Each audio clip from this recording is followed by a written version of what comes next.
rich.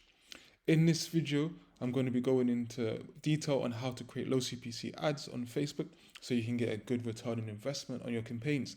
Now, for those of you who don't know, this is a new business model. It still uses AdSense, but it's slightly a little bit more advanced in terms of we also use a company called AdX to basically get more revenue back per user. But it's very easy to set up and it's very simple, exactly like how you would run AdSense.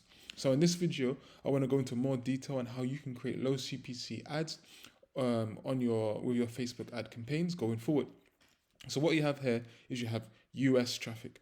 Now, when you're targeting US traffic, as most of you know, it's very challenging to get CPCs like this, 2p, 3p, and so on, or 3 cents. So there's a specific formula you need to follow to achieve these type of results. In other countries like India or tier 3 countries like Brazil and so on, it's a lot more cheaper.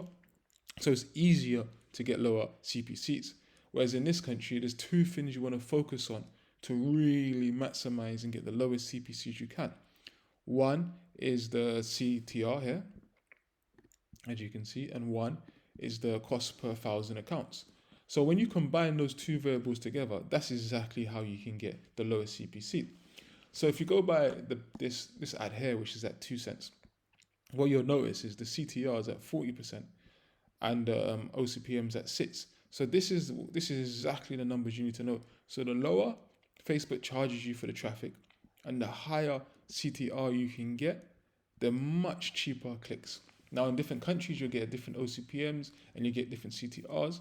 When you combine them together, you'll end up creating results like this, where you can create campaigns that, generate this sort of revenue, where you spend $6, you can make $3 profit per campaign. I just want to give you this as an example of some of the stuff I can show you. So you can see the 55% return on our cash, 155%. And you can see that the CPCs are here and the EPCs are here in terms of, obviously, this is the cost per click and this is the revenue per user that we're getting back from each user. So it's really important with any model you're following to be able to get this CTR. So one of the ways of doing it is really to go into spy tools, which I'll do in more detail, in more training later videos, to really look for ads that are working now and then model them and then make them better or do similar, or in even some cases do the same, depending on what market you're going after. But overall, this allows you to create super successful low CTR campaigns. For those of you interested in the one-on-one mentor or the paid course, please just reach out to me by the links below. So that's both for Taboola, and I'll also be doing more videos on Taboola, and that's also for Facebook ads as well, and revealing more about this business model as we go along. Thank you for watching this video. I look forward to seeing you in the next video. Thank you.